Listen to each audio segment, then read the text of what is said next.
Heyo, my name is Sarah, and if you watched the previous book review still at the end of the year 2020 and not at 2021, then I would say this would be the first light novel review of the year of 2021, and the light novel review is on Wandering Witch, Journey of Elaina by Juki Shirashi. I apologize if I am mispronouncing that name. Non-spoilers.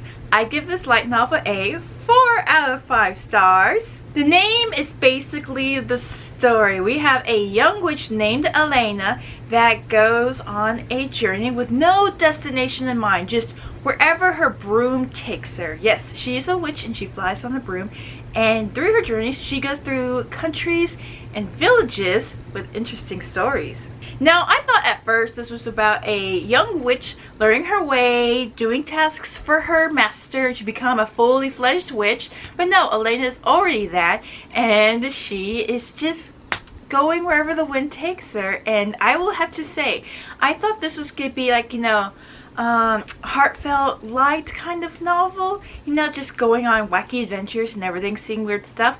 But this caught me by surprise, people, because we actually have really deep, interesting stories behind these places that I was not prepared for. So I was like, wow!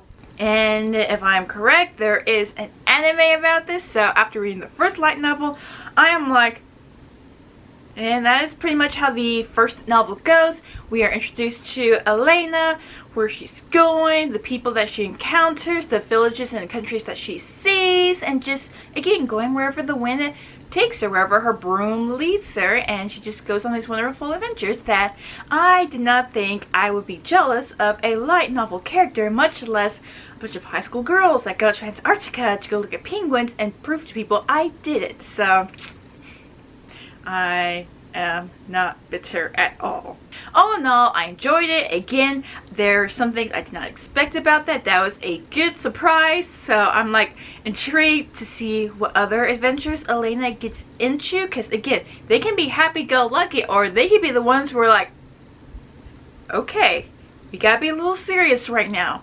And that's also what I liked about Elena's personality. I could easily relate to. She had that responsible attitude, while inside she's like, this has nothing to do with me. I really don't want to be a part of this. Let's see if I can just go, because again, I'm just a traveler. This has nothing to do with me. I have no responsibilities here. Yeah, goodbye. I really liked Elaina. I liked her adventures. Either they go good or they go bad. It's like, the animes could be probably interesting. I will probably have to check it out. But either way, I like this light novel. It was fun, and I am intrigued on where Elaina goes next. And that is the end of non-spoilers. The Wandering Witch, Journey of Elaina by Juki Shirashi. 4 out of 5 stars. Bye, non-spoilers! Spoilers. So, like I was saying, Elaina just goes from country to village, about, and stays there about maybe a day to 3 days. And the first place that she ends up in is a country full of mages. So in this world, there are people that can do magic. Majority of them are female, so they mostly train to get the title of witches, but they all start as mages. And the men that do have magic, they just find jobs to do.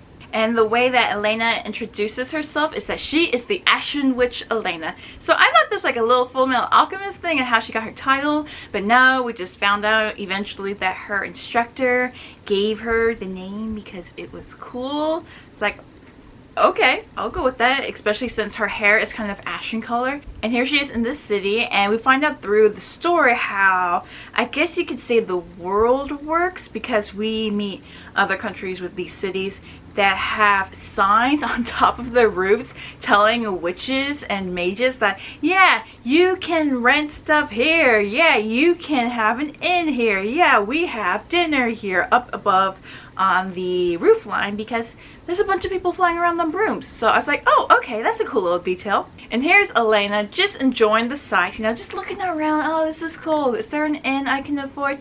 And without her knowing, because it's approaching very fast behind her, she hears, ah! And looks a little too late and collides with a witch. Well, more like a witch that lost control of her broom and was just crying her heart out. And that's when we meet Saya, who's just a young witch trying to learn her ways.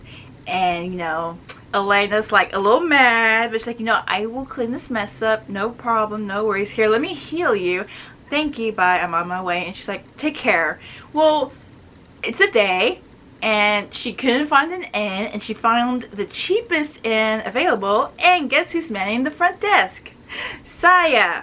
And through Saya, we also found out that the brooch that identifies Elaina as a witch, not as a novice or as an apprentice, but as an official witch, is missing, and they realize it must have been when we, you know, hit each other. Let's go look for it. Hopefully we can find it. No luck. They can't find the brooch. So people think Elena's just a person, a traveler, a mage that knows magic. So they come up with a deal. Saya will help Elaina look for the brooch. In return, that Elaina trains Saya for the witch exam. Interesting detail again on how this world works. We found out that yes, magic is inherited through, you know, your parents, through bloodline, and you have to go through a witch exam. And there's 2 parts.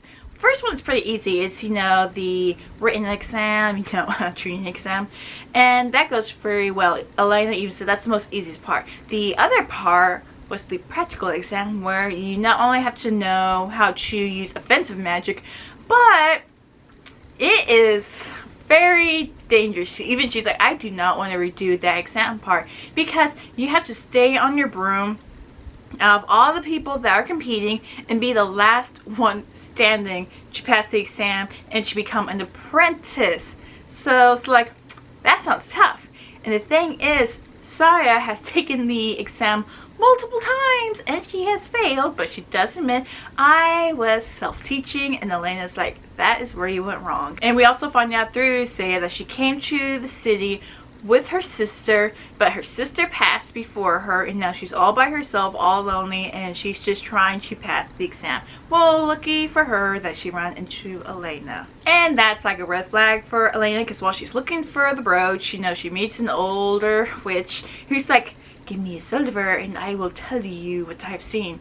And Elaina already suspected, she just didn't have proof. So while talking with Saya for one night, especially when Saya says, but you're gonna stay with me forever, right? And she's like, Saya, give me my brooch.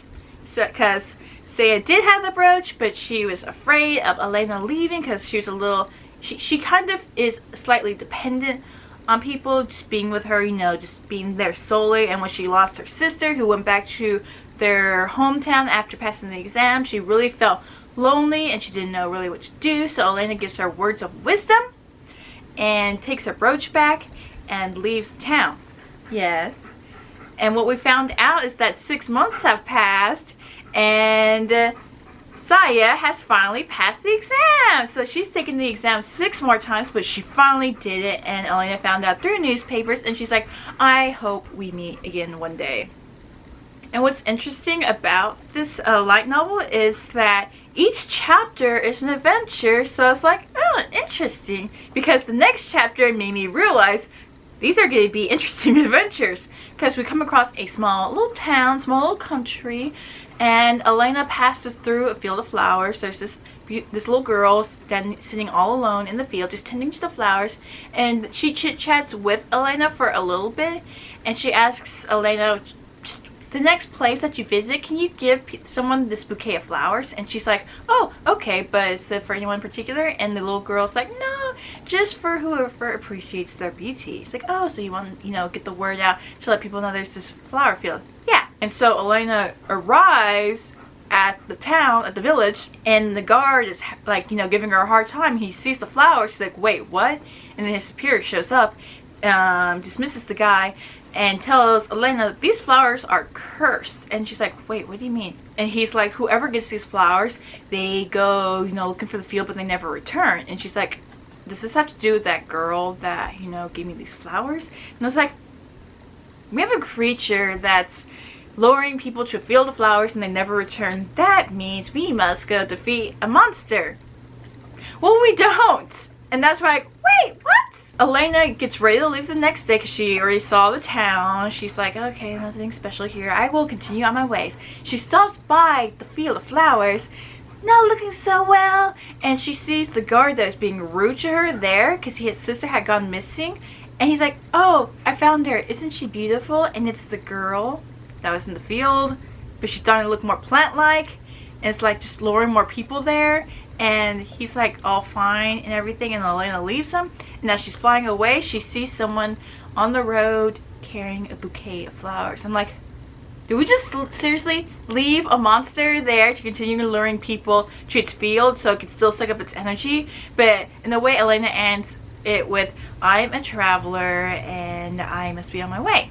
So it's like, okay, Elaina sees things, she witnesses things, she enjoys things, but at the end of the day, she doesn't really interfere with things. I'm like, okay, interesting. So what else will she witness but leave for the people to deal with because it's part of their country, a part of their problems, and she's just a traveler? My curiosity is piqued. We skip a couple of countries because like we meet a couple of people from there and you're like, one of them is a guy who's always working out on his muscles, trying to get stronger to rescue his sister that was kidnapped. And then Elena's like, have you been working out too much? Okay, on to the next place. And we go to another country where all the prices are high because, for example, one loaf of bread is 1 copper, but we have to pay 3 coppers. And 1 hotel room is 1 silver, but it's 3 silvers. And Elena's like, everything is expensive here. May I please ask why? And she asks that at a hotel, a dirt cheap hotel that is still asking for a lot in price. And the guy tells her, oh, it's the king. Ever since he came to power, he's been putting counterfeit money in the flow of, currency. So everything has basically inflated. It's more than what it's worth, people. And then Elena's like, great. So how am I going to get money? And thus begins her little, hustle. She's telling fake fortunes in return for money, and it works because she is happy with the money in her pouch, knowing that most of it's going to be, fake money. And she gets called by the king. She gets summoned, but he wants her to foretell the future, investigate, because he knows something is up. He's already had some people investigate this because it is his trusted advisor that assured him this is real, accurate money. The people also that he hired said the same thing, but he's still sus. So he asks Elaina to foretell the future, investigate, and she does. She turns into a mouse, screws around, and she discovers that the advisor, as well as one of the guards that arrested her, he was there to escort her to the palace. It was their plan to make bad rumors of the king putting in the fake currency so they can oust him and place the advisor on the throne and the soldier, his son, as the heir. Elaina discovered this. She arrested the Jew, and the king was thankful for her. And she's like, okay, thank you. And he gave her real money that she can use for her future trips. She kind of intervened, okay, I guess, but it was on the request of the king, as well as he hired her, he paid her, so this was a job, okay? So she witnessed, she was hired, she did some side work, and basically she's leaving the rest of the future of the kingdom in the king's hands. So whatever happens after this, it's not on her, it's on what the king does. So, okay, she witnessed, she didn't really that much intervene, she just did a little side gig. On the road to the next location, Elaina comes across these 2 young boys, these two brothers, who are arguing over whose name to put first on their magic trick group. And they show Elaina their magic, and they're illusionists, okay? Trick of the hand. But they also ask her to pay for the fee. And she's like, wait, what? It's like, yeah, did you think we were going to show you our magic tricks for free? And she's like, okay, technically that's my fault for not asking this much. And it's the return of Muscle Man. Because he's like, oh, witch. And she's like, oh, Muscle Man. Yes, I am muscular. And he asks, so what's the problem? And she's like, well, first of all, aren't you supposed to be looking for your sister? He's like, ah, yes, my sister, I shall, after I defeat this dragon. It's like, you forgot, didn't you? But either way, yeah, these boys are trying to get some money out of me for a magic trick that they didn't tell me that I had paid for. Oh, these young boys, I shall take care of them. And the boys are, of course, afraid. There's this big muscle guy coming at us, and he basically picks them up, like, I shall teach you the way of muscles. And they're like, no! And Elena's like, bye. Moving on. I like these little, side snippets on the road. Like, you could be just enjoying your sandwich, taking a break, and the most interesting thing happens to you, and you're like, now I have a story to tell. The next village that they come across, I thought, okay, small little kid, Emil, gathering happiness in a bottle. He's a young male mage, and Elaina meets him. He's like, yeah, my dad's the, leader of this village, and so we'll host you for the night, have dinner or anything. She's like, I'll just have a meal, and then I'll be on my way. And Elaina does go there, and we find out that Emil wants to give the bottle of happiness to the maid that works there, Nino, and Elaina remembered this particular story, and she doesn't remember the ending until a little too late, because she meets Nino, the shy, scared little girl, and Emil is this big bubble of life that's always there to be her friend, and he really likes her. That's why he got the bottle of happiness.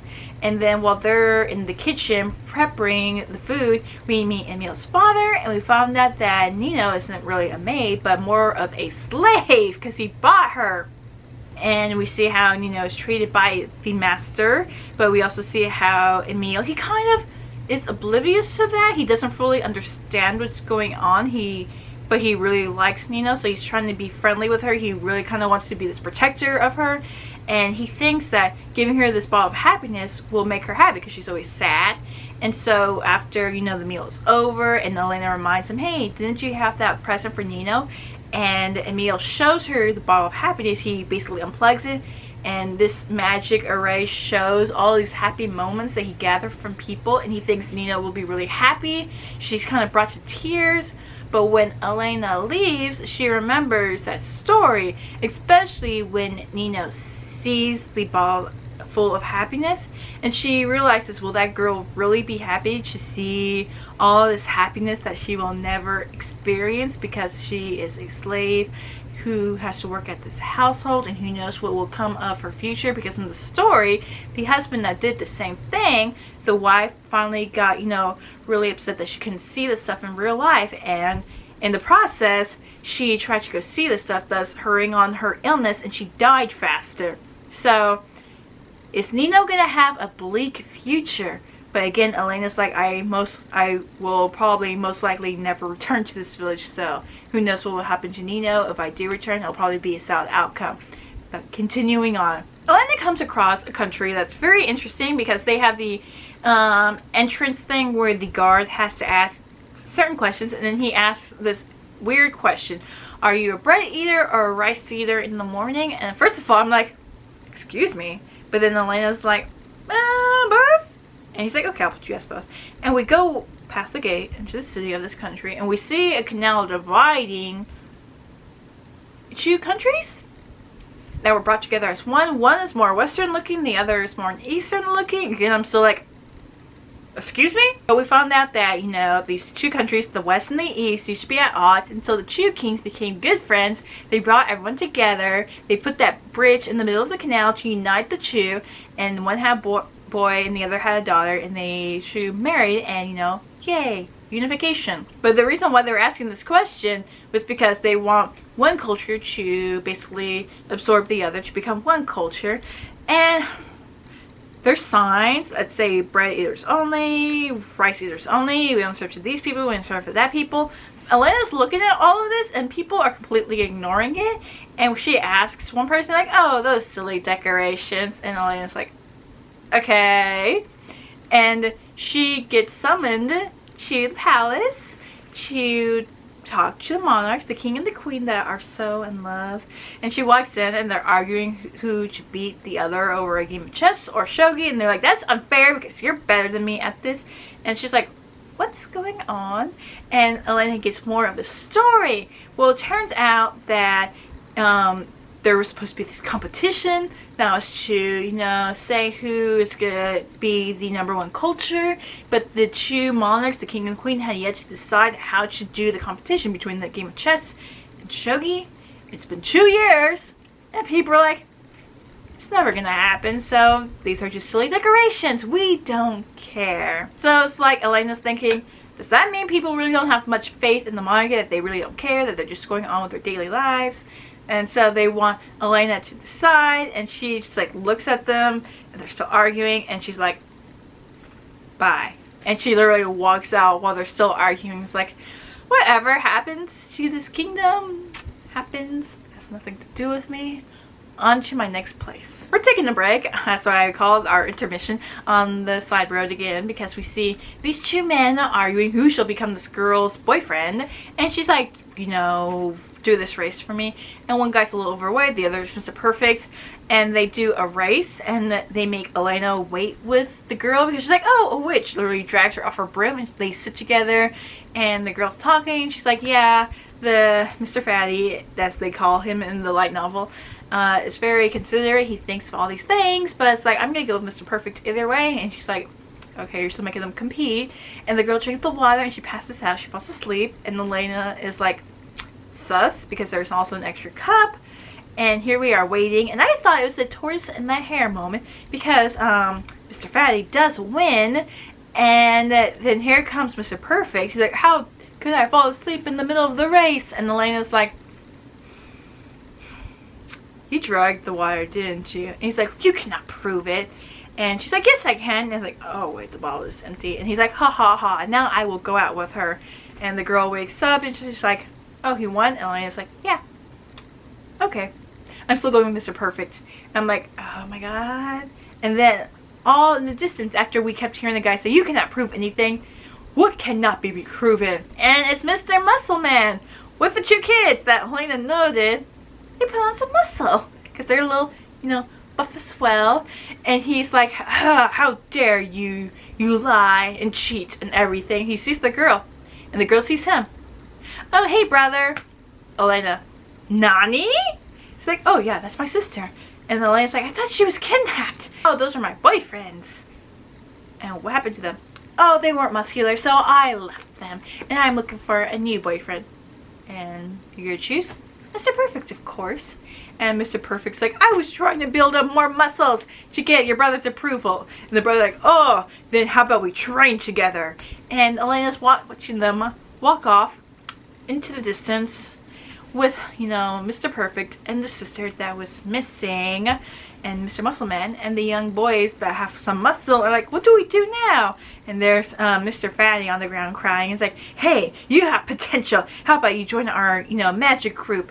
And the two became a three, and they leave together, and Elena's like, only things I see on the road. Continuing on. It's like, yeah, great intermission. We do have a flashback to where Elaina thinks 4 years ago, when she had just passed her exams and she was an apprentice witch, and she was thinking how she, you know, overtook the competition. She was really, really strong, and thus no witch wanted to teach her because she did come from a country that's full of peace, and they thought, she's too strong, she kind of boasts her power, we don't want to mentor her. And so she gets wind of this witch, the Stardust Witch Fran, and she goes over there asking Fran, hey, can you be my mentor? She kind of looks at Elaina and she's like, fine. But she does the whole thing where she really doesn't teach her something. She just has her do all these silly little errands and self-teach herself. And Elaina, she kind of takes it, and she's also thinking, I am never gonna like learn anything from her, until Fran does one day challenge her to a duel, and she's like, is that all you got? I thought you were powerful. I thought you were the one that was able to sweep the competition like it was nothing. Are you sure you're really that strong?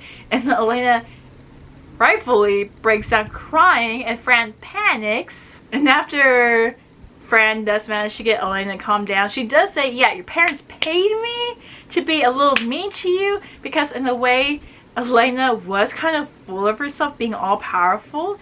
And in a way that would make her think, if she lost, like, you know, the first match eventually on her own, she would really, really doubt herself and her abilities. So Fran was basically meant to teach her not to be full of herself, but as well not to take things down line, because she easily accepted the witches that said, no, I don't want to teach you, and she just moved on. She was supposed to teach Elaina to be respectful, to acknowledge people's ways, to think things through, as well as to stand up for yourself.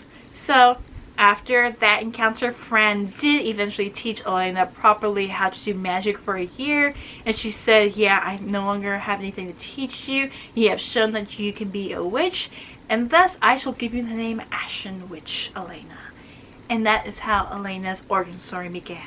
The next village Elaina comes across was a bunch of villagers thought that she resembled a girl named Mina. And she kind of was like the spitting image. People kept saying, oh, you're like 2 peas in a pod. And they thought she was the real Mina, who went to this country to get a, medicine called cure-all. And that was because this girl, Mina's boyfriend, who she really loved, was dying. And they said it took 2 days. It's been 2 weeks.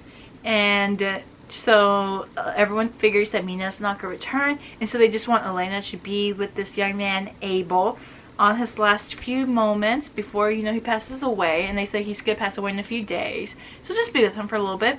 Well, she does decide to come up with the ruse. She's not going to be here that long. And figure, I'll help this man be comforted for a little bit. And she does meet Abel, and he talks to her for a little bit. And he's like, I know you're not Mina. And so she drops the facade and talks to him like as a real person. And he said he made up the story of the cure-all because he didn't want Mina, the person that he loved, to be with him until his dying moments, and he knew that she was better than this village. So he sent her on an impossible task, and he said he gave her a letter which stated that, if you can't find the cure-all and your hopes are down, to read it. Well, that was the letter saying everything. This was never gonna happen. You were never gonna find the cure-all because it doesn't exist. He didn't want her to be with him on his dying days to see him wither away, and he wanted her to live her better life out there in the real world, because we found out that he didn't know what witches were because they live in a very secluded town, a small little village that is kind of cut off from the outside world, so they didn't really know much about witches, let alone that they existed.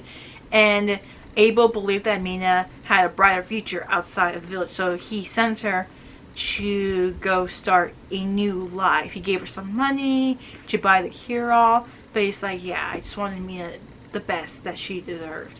And of course he asked Elaina the impossible task, and she said, I will not do that. And he's like, at least thank you for at least being here talking to me as a real person, because more than likely I'm not gonna survive the night. The village people are probably tired of me. And Elaina got that feel as well after departing, and she's like,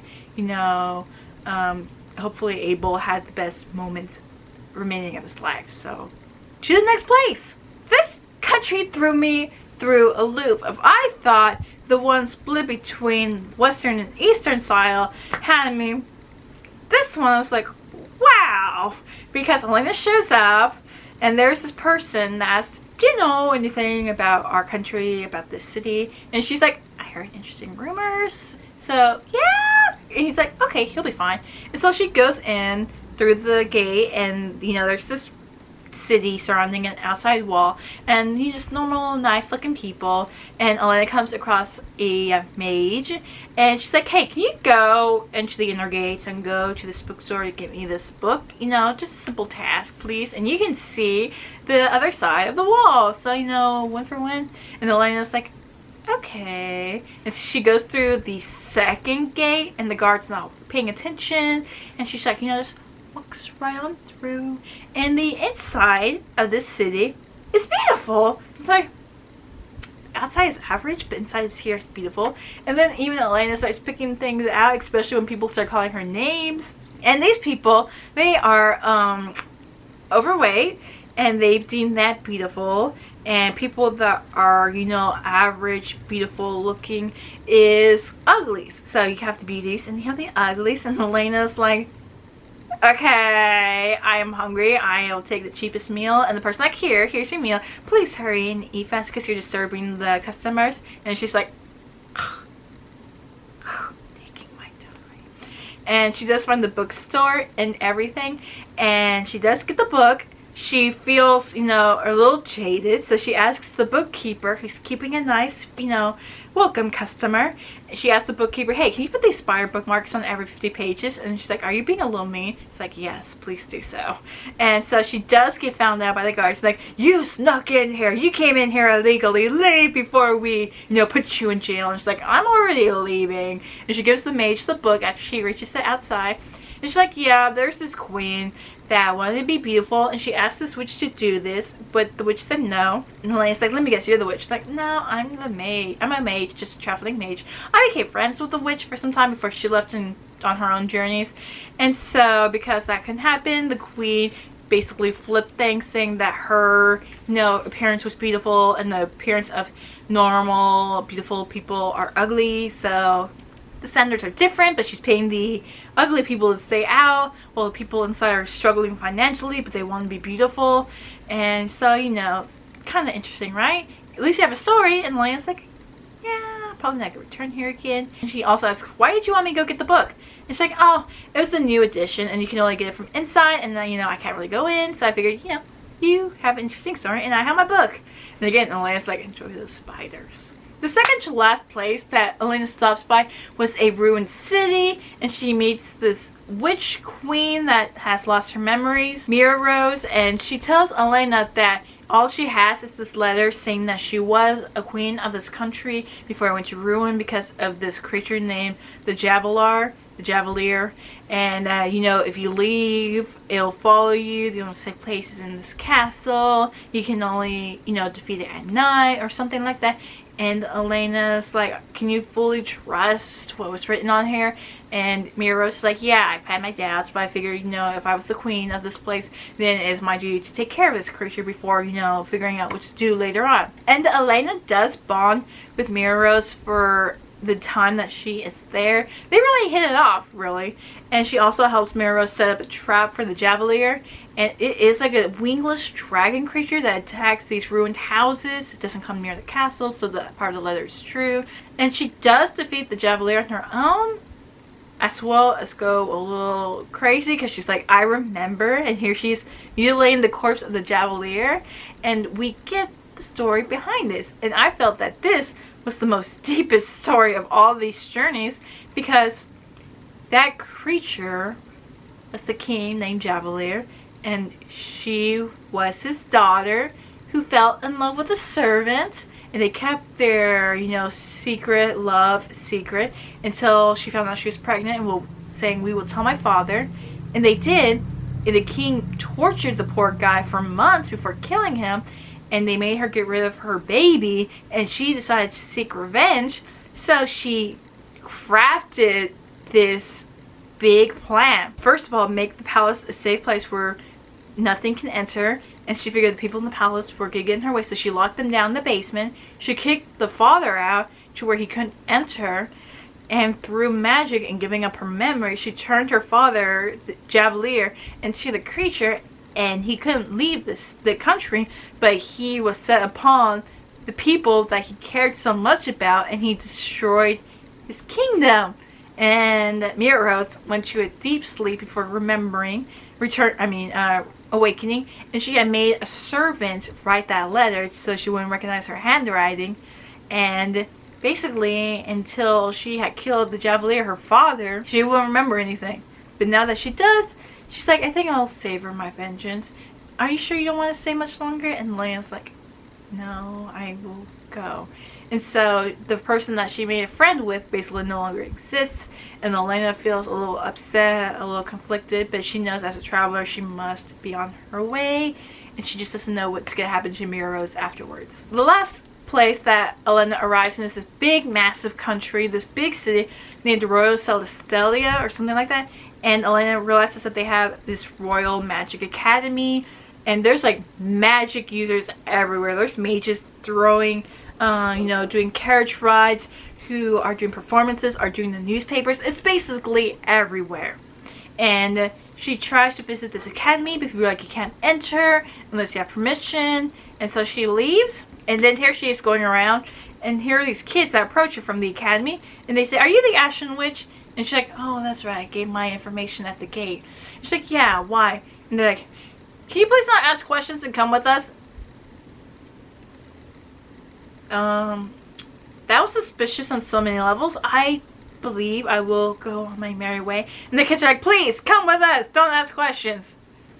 Okay, bye. And then she gets ganged up by these 20 kids that start chasing her around the city. And of course, they're novices. They're still learning, the ways.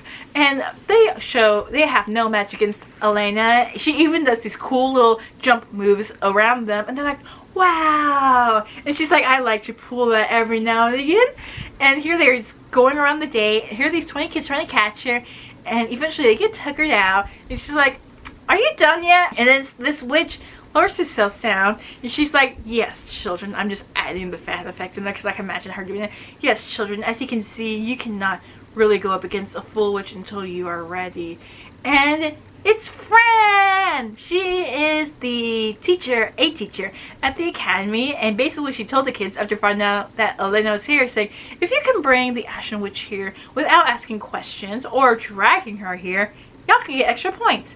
And so that's why they tried so hard to get Elaina to come over. And Elaina asks, why did you do that? And she's like, well, I figured this is a big place and it would take me forever to find you. And you being a traveler, I know you would be gone by the time I found you. So I sent the kids, extra credit. And she just wants to catch up with Elaina. It's been years, actually, since she's seen her apprentice that she taught so long ago. And Elaina, they just decide to catch up. And Fran manages to get Elaina to, be, part of the next lesson the next day, the guest speaker. And the kids are really excited because, they lost that race trying to catch Elaina, but they really, kind of respect her. Like, you're a teacher Fran's apprentice and everything. Oh, you're amazing. Hey, Miss Elaina, can you help me with my spells? And so Elaina, she watches Fran for a bit to get an idea how to be a teacher. She gets the idea, so she starts helping the kids. She has a fun day. She has a fun day being a teacher. They spend their last evening together. She asks what Elaina would like as a goodbye present. And she's like, I just want to enjoy these moments with you. Before leaving, she's like, do you like butterflies? And she's like, I believe you like butterflies, so you like flowers. Or we're back at flowers again because I believe you like flowers. Like, okay, you like flowers, yeah, I'll make sure you do that. She's like, no, I'm good. And so the next day comes up. Fran was supposed to meet her at the gates, but they didn't specify on the time. Elaina waits for a little bit, but thinks, maybe it'd be best if I just leave now, keep these memories intact, and just continuing on. And up from above, Fran's like, of course you would show up here early. You almost made it impossible for us to, finish the preparations. And Elaina looks up. It's Fran with the class of students, and they prepared this, flowering shower of flower petals to bid Elaina farewell. And they're like, don't be a stranger. Please come back someday. And Elaina, takes that as her last memory of seeing Fran and these kids that she taught. And she's like, I shall be traveling on my way. And that is the end of spoilers. This light novel, it has its twists and turns. Again, when I think of an adventure, of a journey, in my mind, in an anime mind, in a manga form, I think it's just them going on interesting adventures, coming across some quests, doing kooky things, living the memories until they get to the actual arc where they have to do actual battle. But here, it's not that. It actually has fun sides and realistic sides, especially the towns, villages, and countries that Elaina came across. The ones with problems and the ones with secrets to them that really threw me through a loop. I was not expecting that, but again, what does that mean for the futures of the journeys of Elaina? Because that can go either way. So with that coin toss, I am intrigued. Elaina, I really enjoyed her personality. She was willing to do things, but she also knew how to take care of herself. She knew how to do some hustling work. She knew when to not step over the line. But there were times where she was really thinking, I could just incinerate you right now and be on my way, but I will not do that. I will not use my magic for those evil purposes. And yeah, she just likes to go wherever's on the map, especially if she doesn't have a map and she sees an interesting road. So I also like that. Again, going on an adventure, just having fun. Again, never thought I'd feel jealous ever again, especially, with the penguins. But again, I enjoyed it. The anime is probably very interesting. I am also a little cautious, just knowing what I know from the first novel, how the anime is gonna go. And yeah, I would like to continue this light novel series. It has my interest, my curiosity has been piqued. And yeah, Wandering Witch, Journey of Elaina by Jogi Shirashi. Sorry if I'm mispronouncing that name. 4 out of 5 stars. My name is Sarah, and bye!